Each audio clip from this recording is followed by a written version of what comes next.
Ayun, magandang araw. So ito yung first ever mod ng ating Bluetti AC200 Max. Meron tayong post wherein sinabi ko, dinasassemble ko yung AC200 Max ko, and then we'll be doing some mods, and then we'll share my progress, and then yung modifications na ginawa ko dun sa power station ko. Before tayo mag-start, gusto kong ipaalala sa lahat na hindi po madali itong gantong gawain. It may look simple or it may look easy to do, pero sobrang delikado po nito. If you don't have the proper knowledge, if you don't have the proper training, tools, better if wag nyo na pong i-attempt kasi pwedeng masira yung power station nyo, and sana masira lang, and what if, diba, makuryente kayo and madeds. Pero anyway, kidding aside, sobrang delikado po nito. For those na i-attempt to, one advice na ibibigay ko sa inyo is disconnect the battery connector. Ito po yung connector na wherein naka-connect yung battery natin. And then let it sit for at least 24 hours. No? The reason for that is because meron tayong mga capacitors. Itong capacitors po na to, they are like batteries. So, nag-store po sila ng energy. And ayun, katulad nito, this is rated for 450 volts. Ayan, may kita natin dito sa Samba. Ayan, 450 volts ang rating ng capacitor, which means ganun expected na at that range din yung voltage na ini-store nila. If I'm not mistaken, 380 volts yung nakastore dito sa mga capacitors na to. Kasi ito na yung dun sa high voltage DC side. And then this one, I think 50 volts lang yan, 51.2 volts yung nominal voltage ng battery natin. Ayun, for this mod, kailangan nyo ng, of course, soldering iron, kailangan nyo ng mga wire strippers, and of course, pinakamahalaga, multimeter. And kailangan nyo rin ng panlinis. This one is isopropyl alcohol or IPA, 99.9%. Hindi po pwede yung rubbing alcohol na 70% or 40%. Kasi yun po ay may mga additives like yung iba merong moisturizer. So hindi nyo po siya pwedeng gamitin.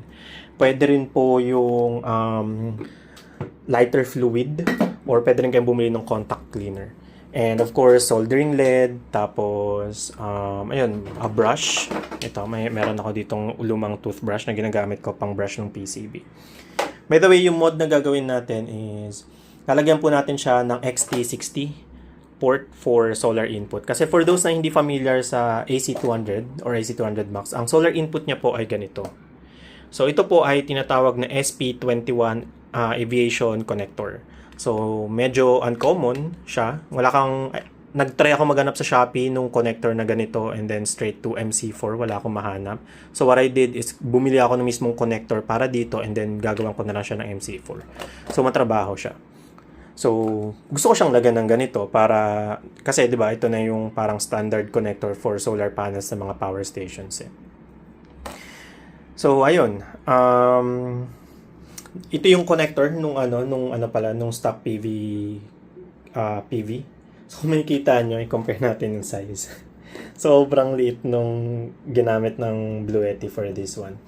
I think the reason for that is because rated ang VOC or yung voltage input nito is up to 145 volts.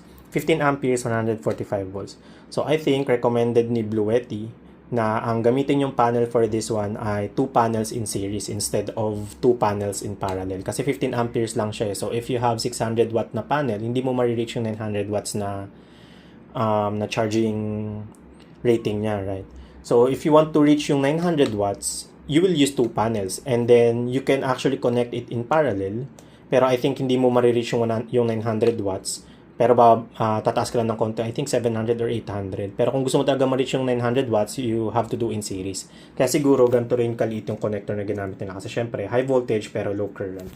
And even yung wire na ginamit nila for the connector, ayan, ang liit. I think 16 gauge lang to. 16 AWG lang.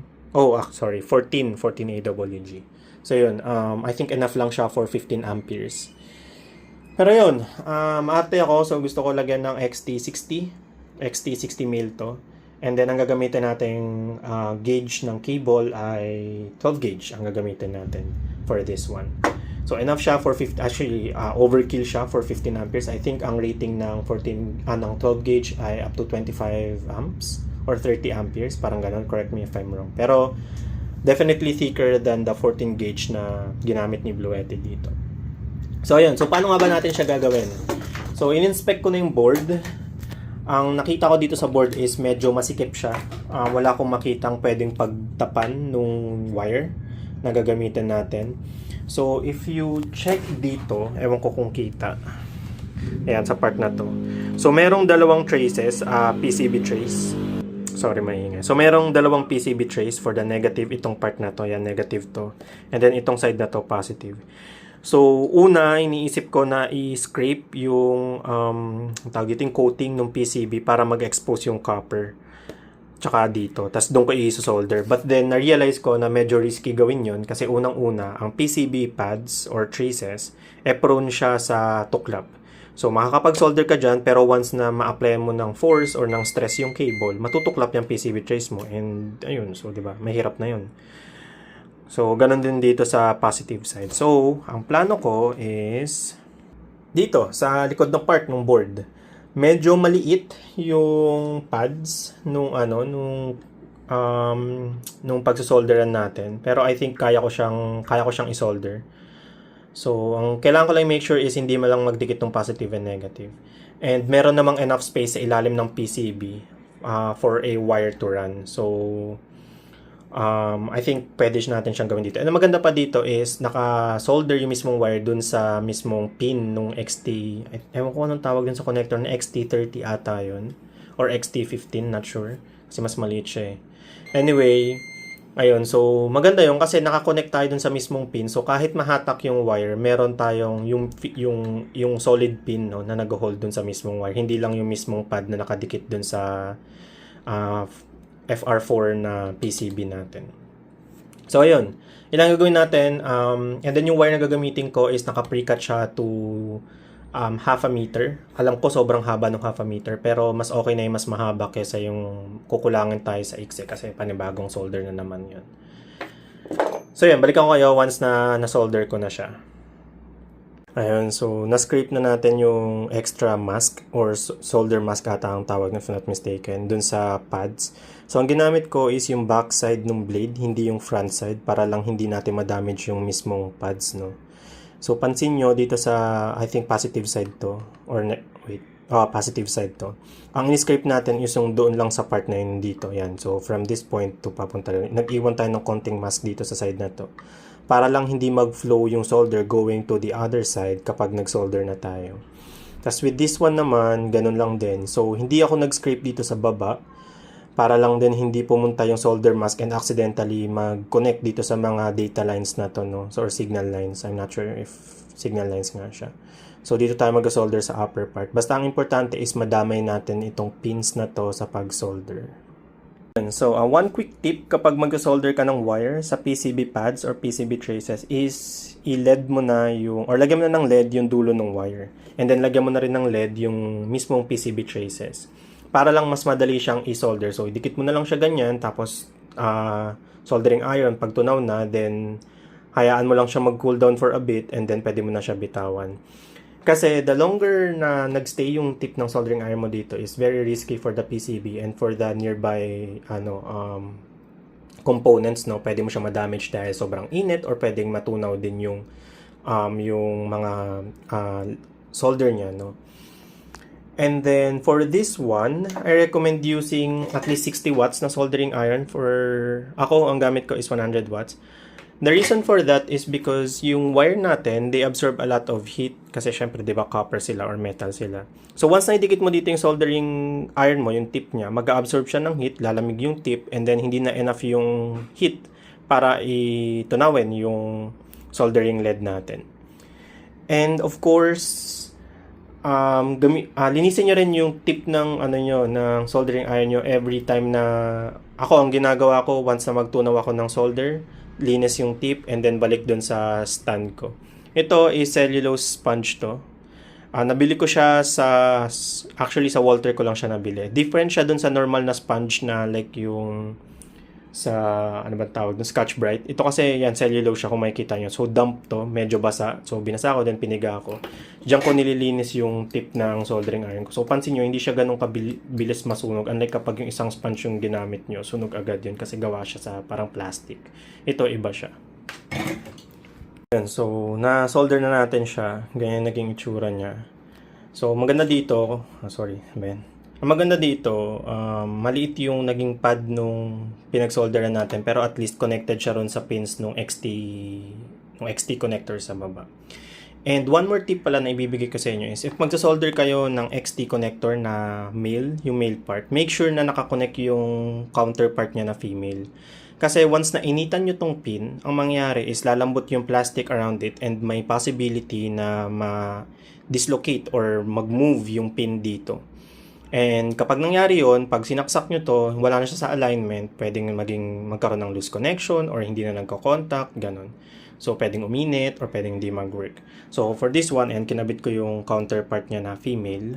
Ayan, nakakonect siya, female. So, pwede ko na siya tanggalin kasi tapos na ako mag-solder.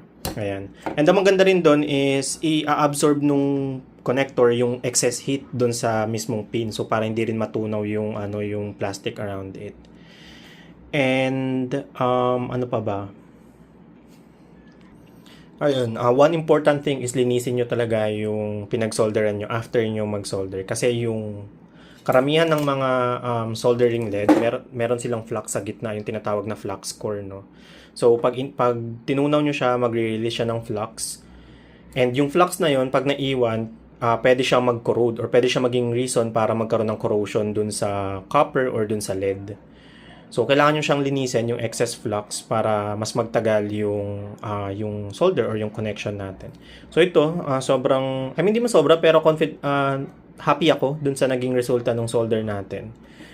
So, nag-flow naman siya ng maayos dun sa mismong pad. Half of the job is done. Ang kailangan na lang natin gawin is i-assemble to and then hanapan natin ng pwesto kung saan natin ilalagay yung XT60 mil natin. Ako, ilalagay ko siya doon sa ibabaw nito. Doon sa malapit sa fan. So, bubutasan ko siya para magkaroon siya ng connector for this one. And then, doon ko na siya ilalagay. Yung pwesto kasi noon is malapit siya dito sa wire na to. So, hindi masyadong mahaba yung wire. And hindi din masyadong stressed yung wire dahil doon sa mahabang run. And, ayun. Yung sa pagbutas naman, depende na sa trip nyo kung anong gagamitin nyo. Pwede kang gumamit ng soldering iron, tunawin nyo yung plastic around it. Kung meron kayong rotary tool or like yung Dremel, pwede rin yun. Pero ako, siguro, ang gagawin ko ay gagamit ako ng drill. Bubutasin ko siya ng maliliit. And then, kapag okay na, saka ko siya siguro i-cutter. Tapos, isi-shape ko siya para pumasok yung XT60 mil natin. Para madaling matrace to, ang gawin nyo is lagyan nyo ng tape yung palibot nitong XT60 connector, yung lip niya kumbaga. Tapos tanggalin nyo yung tape and then idikit nyo siya ron sa plastic. So yun magiging stencil nyo sa pagkakat. Pakita ko sa inyo. So ayan, ganyan siya. Tape lang siya, yung paper tape or ano bang tawag dito, masking tape. So, yung palibot lang yung lip mismo ng connector lang yung tinipan natin. And then, pag inangat natin to, hirap pag isang kamay lang. So, basically, meron na tayong stencil for the connector. Ayan, so may stencil na tayo, no? So, dikit lang natin to dun sa plastic and then yun ay magiging guide natin kapag kinat natin yung plastic. So, meron tayong eksaktong butas para dun sa XT60 mil natin. Pwede, and then, kung lumiit man or naging rough man yung pwede nyo naman siyang ilihain or pwede rin naman yung cutter blade. So ayun, yun lang for this video. Tatapusin ko na siya dito. Hindi ko napapakita kung paano ko i-connect yung XT60. Kasi very straightforward process lang naman siya. Hindi ko na rin papakita kung paano ibalik yung mismong yung mismong power station. Kasi if na disassemble nyo, dapat kaya nyo rin yung ibalik. Anyway, yun nga, para sa akin, hindi absolutely necessary yung mod na to. Maarte lang ako kasi, wala lang, feeling ko lang hindi enough. Although I know it's enough kasi for sure Bluetti wouldn't use this type of connector or this type of wire kung hindi siya enough for this device. Gusto ko lang talaga magkaroon ng flexibility when it comes to solar input. Gusto ko meron siyang XT60. Meron din siya nung katulad ng SP21 na aviation connector. Actually, pwede nga rin tong MC4 eh. Like mag-pass through kayo ng wire gamit kayo ng cable glands katulad nito. Yan. ayan, gamit kayo nito. So, wire lalabas dito do. So, nakakonect dun sa plastic. And then, so yung may cable glands na kayo, no? So, pwede rin siyang MC4 kung gusto niyo direct na yung MC4 doon. Or any type of connector. As long as high current connector siya, it can handle at least 15 amperes. Better if higher, syempre, kasi sa current, no? So, ayun. For my next mod, lalagyan natin to ng external battery connector. Kasi ito, yung connector nito, wala tayong mabibiling connector for this one. So, i-modify ko siya. Lalagyan ko siya ng, I think, XT90 yung ilalagay ko. Or if not XT90, baka XT150. Para mas mataas yung current carrying capability or current rating nung connector. Di ko alam yung tamang term. Pero yun, gets nyo naman. So, papakita ko rin kung paano natin siya gagawin. And, tatry ko rin gumawa ng video kung paano gumawa nung DIY battery para sa expansion nung power station nyo. Ayun lang. Thank you so much. If may questions kayo, comment lang kayo dun sa video. Bye!